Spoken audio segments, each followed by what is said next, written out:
무슨 전이냐? 이거 주인공 이름 뭐겠냐? 영철이 형이에요. 영철이 형이요. 여기서 영웅은 아니에요. 그냥 일반 백성이에요. 그럼 일반 백성이 뭐 했겠습니까? 전쟁 끌려가요. 맞아요. 끌려가요. 했냐 이거? 저 시험범인데요. 아 좋네요. 그러면은 전쟁에 끌려가가지고 뭐 해요? 전쟁하겠죠. 불러. 아, 네, 그죠. 개같이 굴러요. 인생 힘들게 살아. 근데 문제는 전쟁에 끌려가고 병자호란 이후에 또 뭐까지 해? 우리나라 실제 역사에서 병자호란 이후에 이제 청나라가 뭐 하라고 해요?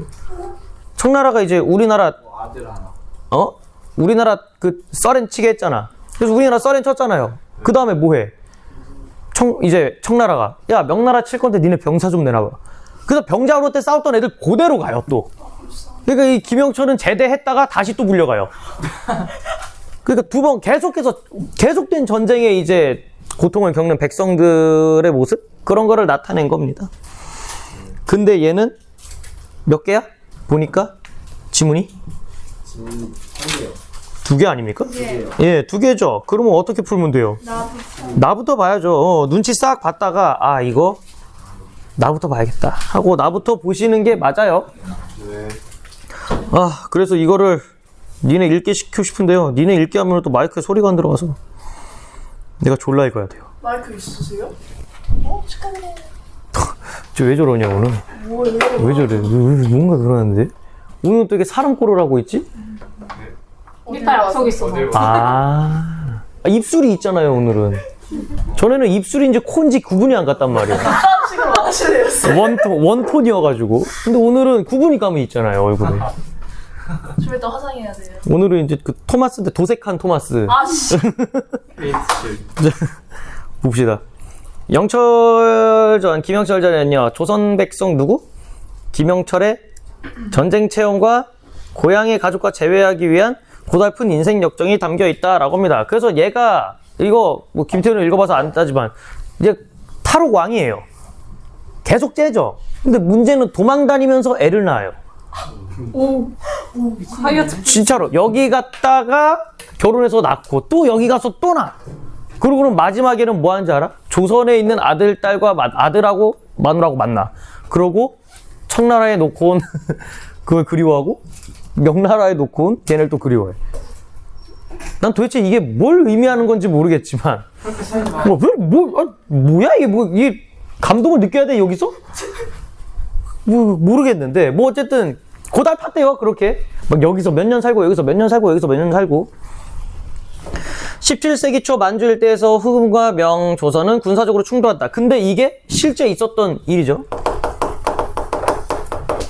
시대적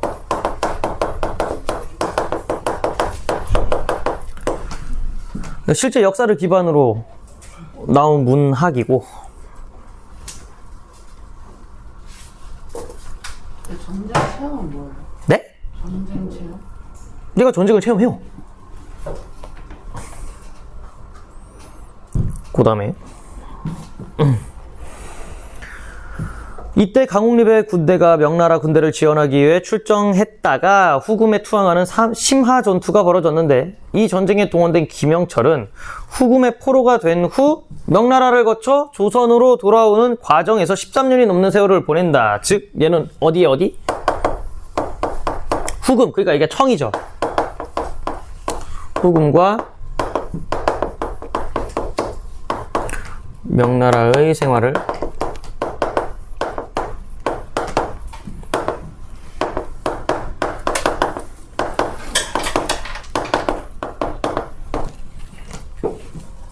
이거 간지럽냐.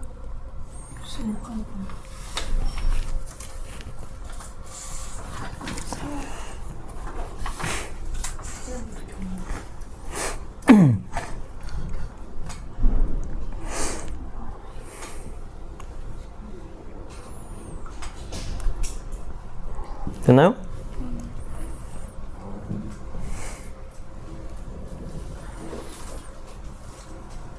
그 다음에 김영철은 간신히 고국에 돌아온 후에도 후금의 지시를 따라야 하는 조선의 구원병으로 명나라와의 전쟁에 연이어 동원되고 죽을 때까지 전쟁터를 떠나지 못한다라고 합니다. 그래서 얘가 이게 그거예요. 얘 불쌍하게 그냥 계속 동원돼.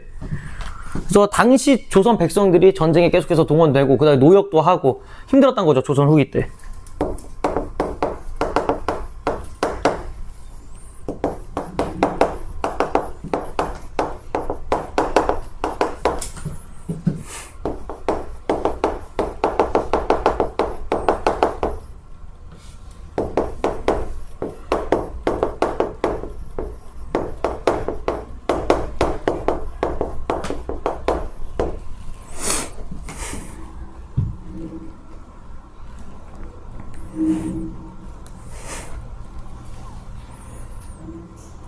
그래서 김영철 전에는 후금을 하나의 국가로 인정하지 않고 오랑캐로 낮추어 보거나 명나라와 협력하여 후금과 싸워야 한다고 주장하는 조선인들의 모습이 나타난다라고 합니다. 그러니까 얘는 우리는 조선 후기 때 병자호란 이후에 박지원 소설 같은 경우에는 어떤 사상이에요? 풍자. 걔는 친명배금이에요? 아니면은 오히려 청나라 쪽하고 친하게 지내자요?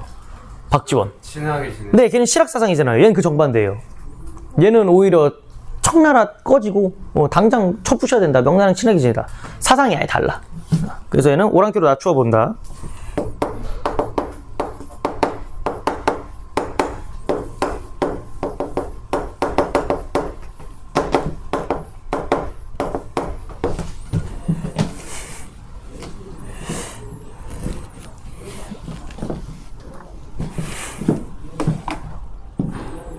그 다음에 여기 명나라와 협력하여 후금과 싸워야 된다.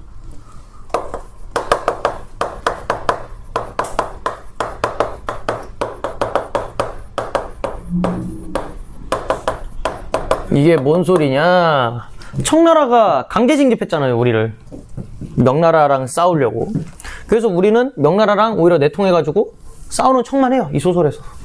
근데 이게 실제로 누가 있었어? 그때 누가? 광해군이 그 중리배경가 그거 했잖아요. 맞냐? 태종, 태세, 문단세, 광해, 응. 그때요? 그때요. 청나라 쪽에도 거시기 하고, 명나라 쪽에도 거시기 하고. 그러니까 우리나라, 지금도 똑같죠. 중국한테 그러고, 미국한테 그러고. 과거부터 그랬다. 이는 작가 또한 당시 조선인들이 가지고 있던 숭명반청 사상. 이게 이제 친명배금하고 완전히 반대인 거죠. 명나라 숭배하고, 이게 친명배금이지. 친명배금. 그래서 숭명반청, 명나라 숭배하고 청나라 반대한다 해서 크게 벗어나지 못했음을 보여주는 것이다. 이러한 태도에는 당시 국제 정세를 제대로 파악하지 못한 시대착오적인 측면이 강하게 들어간다. 이게 밑줄 치시고 이 소설의 한계. 시대착오적인 측면이 강하게 들어간다. 이 소설의 한계는 이겁니다. 왜? 당시 이미 명나라는 잣대고 있는 상황인데 여기서 명나라를 쪽쪽 빨아대니까. 그렇죠. 같이 그냥 끌어안고 동반 자살이지 뭐. 그래서 가지문을 읽어봅시다. 선생님 아니에요. 왜? 항공편 좀. 그럼 우리 나한테 쳐야지. 가 부분 봅시다. 보자. 앞부분 줄거리. 아버지와 함께 전쟁에 참전한 영철은 후금 장수 아라나의 포로가 되어 건주에서 8년 가까이 살며 두 아들을 얻지만 아들을 두고 명나라 등주로 도망친다라고 합니다. 그래서 지금 여기는 시대 배경이 언제다?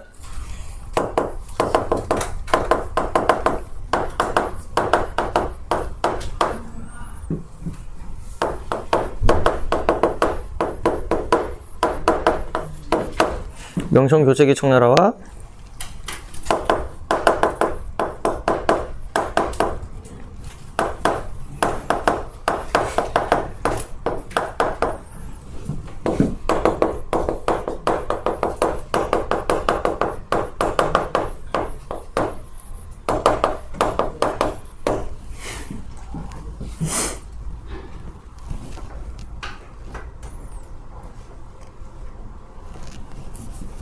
그러면 이 소설은 어디를 좋아하는 거예요? 명나라요. 명청교체기 실제로 있었죠. 명나라 이제 망하고 청나라가 이제 싹 밀 때 그 시점이란 거죠. 우리나라가 병자호란이 일어났을 때가 명나라가 거의 먹혔어요. 이미 윗대가리 먹혔어. 청나라한테. 그 시점이란 소리예요. 병자호란 직후. 등주에서 6년을 지내며 다시 두 아들을 얻은 영철은 고향 사람을 만나 그의 도움을 얻어 간신히 조선으로 돌아온다. 근데 여기서 고향에서 다시 가정을 꾸린 영철은 조선의 군대가 후금의 구원병으로 명나라와의 전쟁에 동원되었을 때 임경원 밑에서 종사하게 된다. 재징집 당했어요. 제대를 했다가. 그래서 여기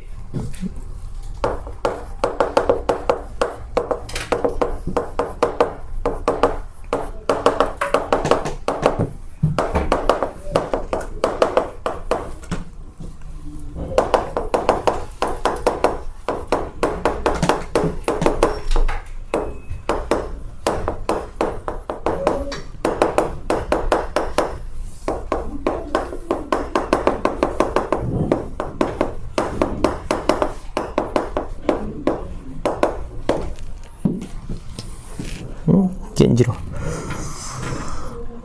이때 임경옥이 명나라 장수에게 조선과 명나라 두 군대가 서로 상해를 끼치지 말자는 내용의 편지를 보낸다 하면서 우리는 명나라 니네 편이니까 싸우는 척만 하자라고 해요. 그래서 총을 쏘는데 총이 발사가 안 되고 화살을 쏘는데 화살촉이 없어요. 그런 식으로 가짜로 싸우자고 이제 얘기를 하는 거죠. 여기가 이제 숙명반청사상.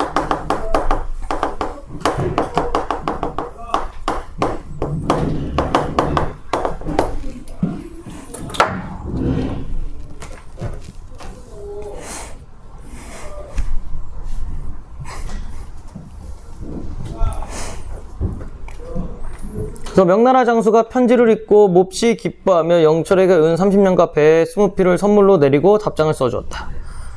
돌아오는데 불빛 속에서 한 사람이 나타나더니 영철의 손을 잡고 말했다. 자네가 이곳에 어찌 왔나? 자세히 보니 바로 전윤현이었다. 해서 전윤현이 누구냐면요, 명나라로 그때 도망갔다고 했었잖아요. 명나라로 도망갔을 때 얘가 또 명나라에서 정착할 수 있게 살도록 도와준 애래요.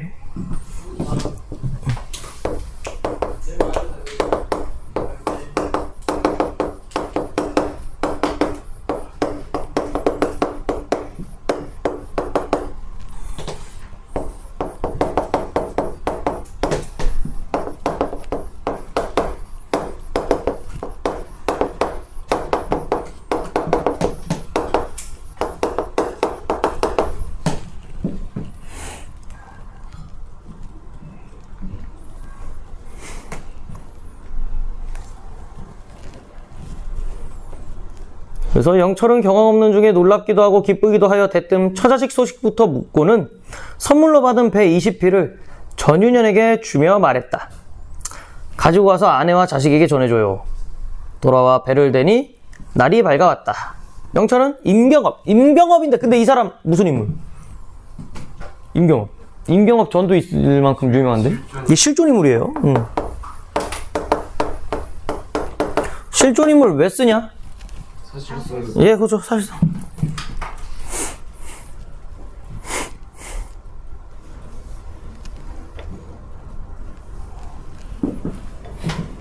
넘긴다.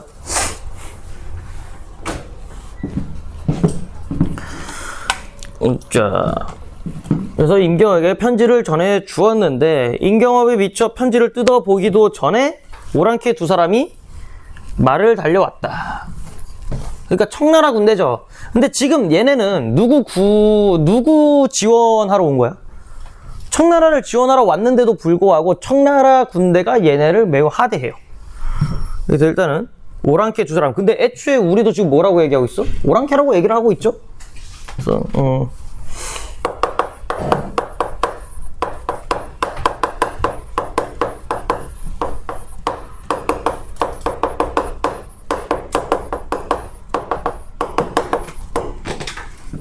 그래서 이것도 청나라를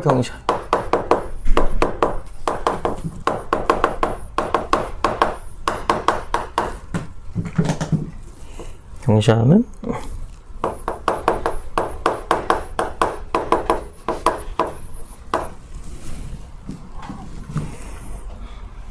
그래서 임경업은 즉시 편지를 숨겼다. 오랑캐 두 명이 배에 오르더니 임경업의 목을 움켜잡고 말했다. 그래서 여기서도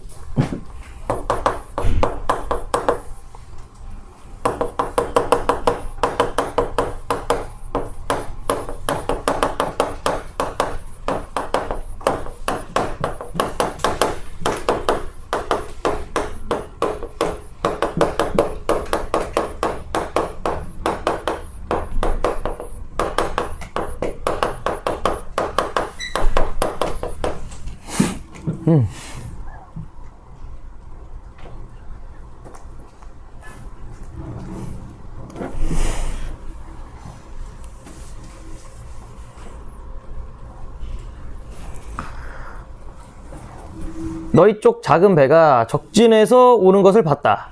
내통하고 온 것이 분명하다. 임경업을 위협하여 옷과 신발을 벗기고 배에 탄 병사들의 옷도 모두 벗겨 샅샅이 수색했지만 아무것도 나오지 않았다. 오랑캐들이 배에 있는 병사를 보고 자백하라며 추궁하자 병사들이 이렇게 말했다. 물을 깃기 위해 갔었습니다. 오랑캐들이 성이 나서 임경업에게 두 병사의 목을 베라고 했다. 임경업은 소교에게 눈짓을 해. 소교가 이제 자기 부하거든요. 그러니까 왜 눈짓해? 빨리 어떻게 하는 거야? 죽이지 말고 딴 데 가서 알아서 속이라는 거죠. 요거.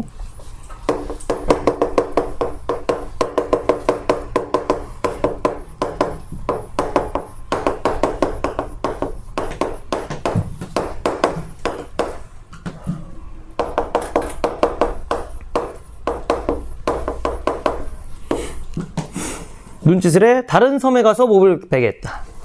소교는 즉시 검을 거꾸로 잡고 내리쳐서 목을 베는 신용을 해 보이고는 자기 코를 때려 검에 피를 묻힌 뒤 돌아왔대요. 그러니까 이제 일부러 피 묻히고 자 죽였다 이렇게 하는 거죠.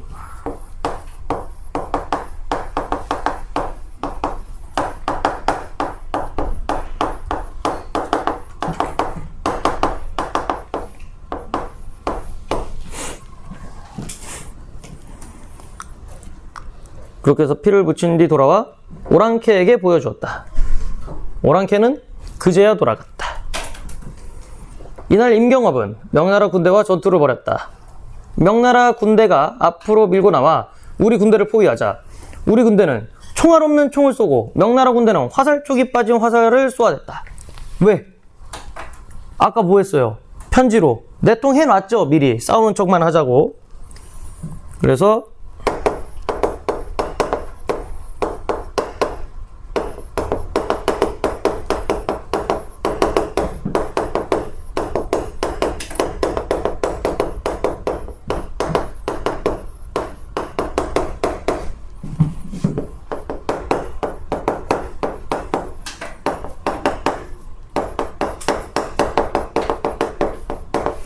왜냐면은 여기까지는 어느 정도 내용이 된 거죠. 얘들이 합의가 된 건데 문제는 이따 뒤에 가잖아요. 갑자기 합의가 안 된 행동을 해가지고 사상자가 나요. 그래서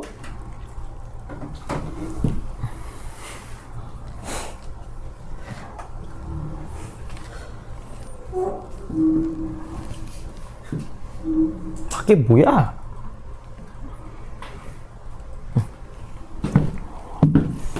으짜. 이렇게 한참을 싸우며 밀고 밀리기를 3차례 반복했다. 그러다가 명나라 군대가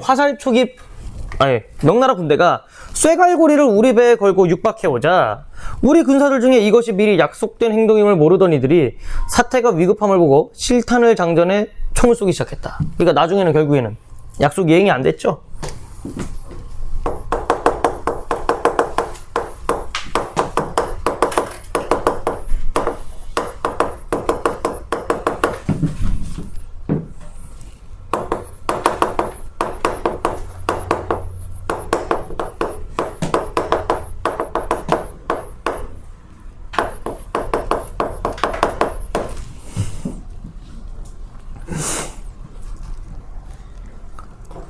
그래서 결국 일부 명나라 군사들이 목숨을 잃게 되자 명나라 군대는 포위를 풀고 돌아갔다. 7월에 명나라 군대와 오랑캐 군대는 대치 상태를 풀었다. 오랑캐는 다시 임경업으로 하여금 정예병을 선발하여 금주로 가서 겨울을 지내고 조선으로 돌아가게 했다. 신사년에 유림이 군대를 이끌고 금주에 갈 때 영철은 또 종군하게 되었다. 재입대했죠?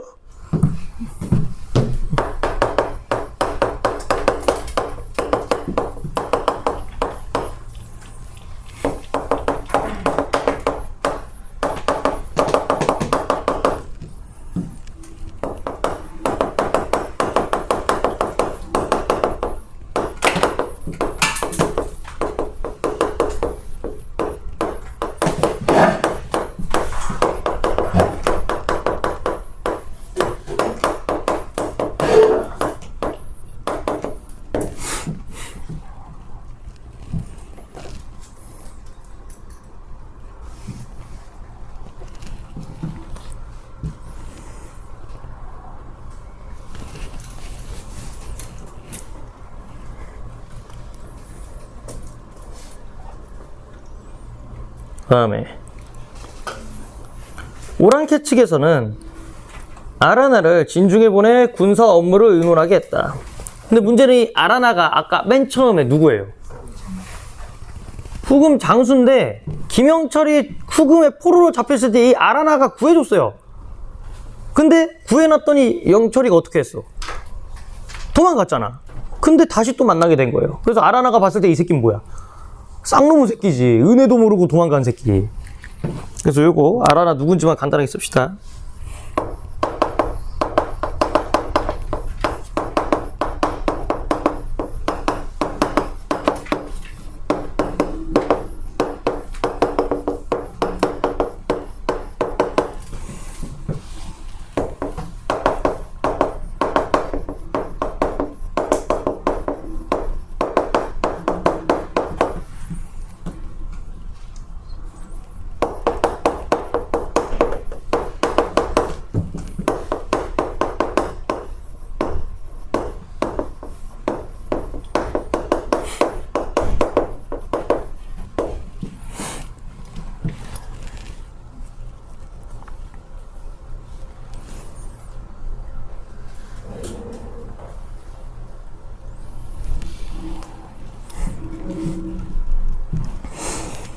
그래서 이제 야가 얘기했겠죠.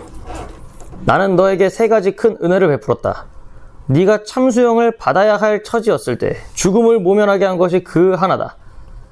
네가 2번이나 도망가다 잡혔지만 죽이지 않고 풀어준 것이 그 둘이다. 내 제수를 너의 아내로 주고 내게 건주의 집안 살림을 맡긴 것이 그 셋이다. 하지만 너는 3가지 용서받기 어려운 죄를 지었다. 목숨을 살려주고 거두어 기른 은혜를 생각지 않고 재차 도망가시기 그 첫 번째 죄다. 너에게 말을 기르게 했을 때 나는 진심으로 너에게 부탁했구만. 너는 도리어 명나라 놈들과 짜고 나를 배신했으니 이것이 2번째 죄다. 근데 도망가면서 내 천리마를 훔쳐갔잖아. 내 포르쉐 갖고 갔단 소리죠? 그래서 이게 3번째 죄다. 네가 도망간 건 한스럽지 않은데 내 포르쉐 가져간 거든 야마가 이빠이 돈다. 그래서 널 죽이겠대요. 그게 뭐야? 그래서 뭐 이거는 왜 죽이려고 하는지는 알죠? 근데 이제 뭐야? 죽게 생겼으니까 이제 뭘 해야 돼? 도망간 건 살려주시겠다고요? 근데 말은 내가 안 훔쳤는데요? 이제 얘기해야지. 그러고는 휘와 기병을 시켜 영철을 포박하겠다. 사태가 급박하게 돌아가자 영철이 큰 소리로 외쳤다. 말을 훔쳐 달아난 죄는 제게 있지 않습니다. 왜? 도망간 건 인정.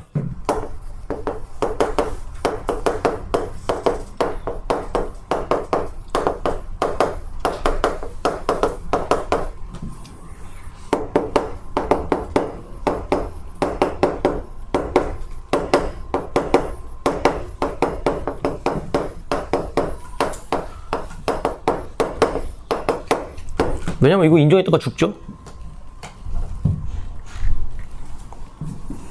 말을 훔쳐 달아난 죄는 제게 있지 않습니다. 그건 명나라 놈들이 한 짓입니다. 당시에 그놈들의 계획을 따르지 않았다면 그 9명이 저를 베는 건 손바닥을 뒤집듯 쉬운 일이었습니다. 주공께서는 사정을 잘 헤아려 주십시오.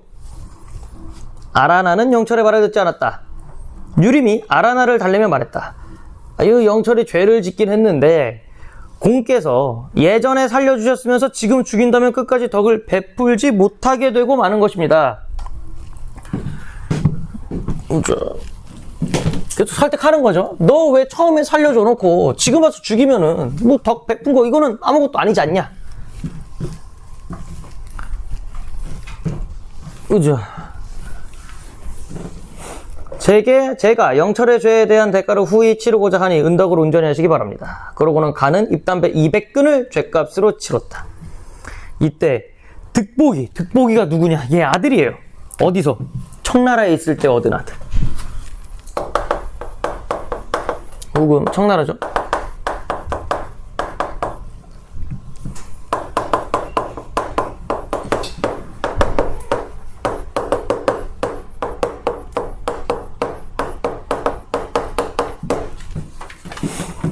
그래서 득복이 오랑캐 군중에 있었는데 아라나가 영철에게 말했다. 네 아들을 보고 싶지 않은가?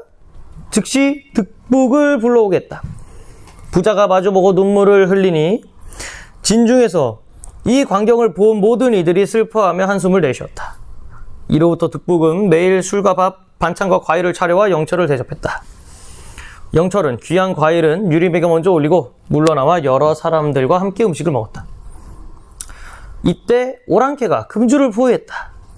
명나라에서는 10만 군사를 구원병으로 보내 오랑캐와 싸움을 벌였으나 대패하고 말았다. 이 밑줄 치시고.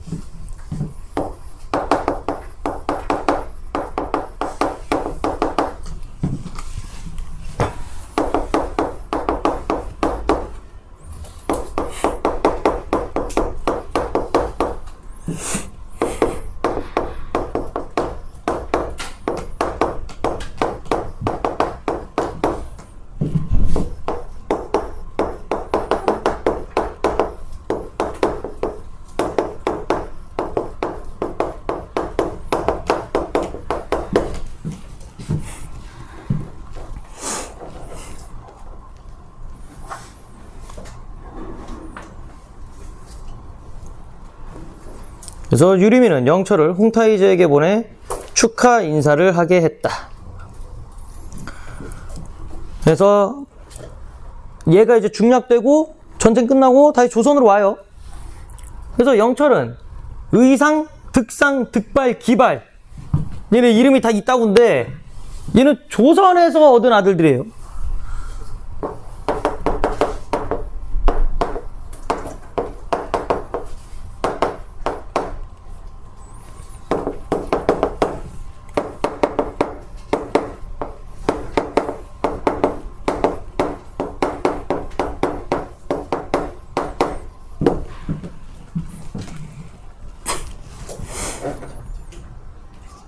그래서 이렇게 내 아들을 주었는데 자신이 종궁하며 겪은 고통을 늘 생각하며 자식들이 같은 고통을 겪을까 두려워했대요. 얘가 지금 전쟁에 계속 끌려갔잖아요. 그럼 아들들은 뭐 해주고 싶어? 면제받고 싶게 해주겠죠.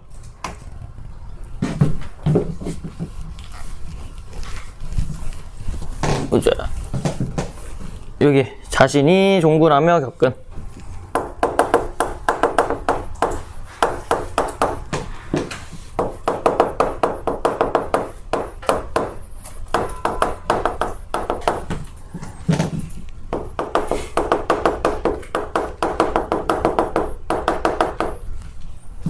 조선의 백성들의 고통이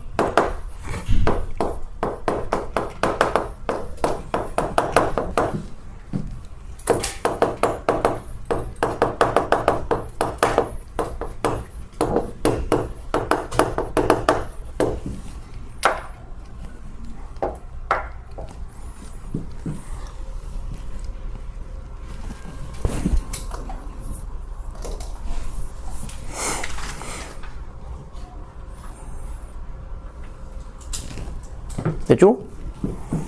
그래서 무술년에 조정에서 잠오산성을 고쳐 싸우며 성을 방비할 병사를 모집했는데 이에 응한 사람은 군역을 면해 주었다. 즉 노동을 하면 군대를 면제해 줬어요. 노가다를 뛰면은. 영철이 즉시 4명의 아들과 함께 성으로 들어가 살았으니 이때 이미 영철의 나이가 60이 넘었대요. 영철은 가난 속에서 할 일 없이 늙어가며 가슴 속에 불평하는 마음이 일어날 때마다 성 위에 올라가 북쪽으로 건주를, 남쪽으로 동주를 바라보았다. 그래서 이쪽은 북쪽, 건주는 여기 누가 있는 곳이야? 여기는 청나라예요. 남쪽 등주는 명나라겠죠. 왜? 여기에 두고 온 아들과 아내, 여기에 두고 온 아들과 아내를 그리워했대. 이게 뭘 뜻하는 거냐고 도대체. 그래서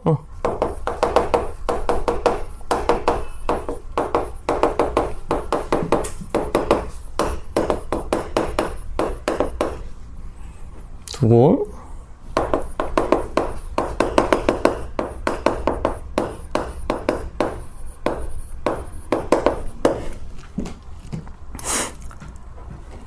그래서 그러고 있노라면 서글픈 생각에 눈물이 떨어져 옷깃을 적셨다. 영철은 언젠가 사람들에게 이런 말을 한 적이 있다. 내가 아무 잘못도 없는 처자식을 저버리고 와 두 곳의 처자식들로 하여금 평생을 슬픔과 한탄 속에 살게 했으니 지금 내 공궁왕이 이 지경에 이른 게 어찌 하늘이 내린 재앙이 아니겠는가. 하지만 타국에 떨어져 살다 끝내 부모의 나라로 돌아왔으니 또한 한스러이 여길 게 뭐 있겠나? 그래서 영철은 20여 년간 성을 지키다가 84세에 죽었답니다. 그래서 여기서 얘기하는 거는 그냥 조선 백성의 힘듦이죠. 조선 후기 때 전쟁으로 인해서 많은 고통을 겪었다. 이 정도만 아시면 돼요.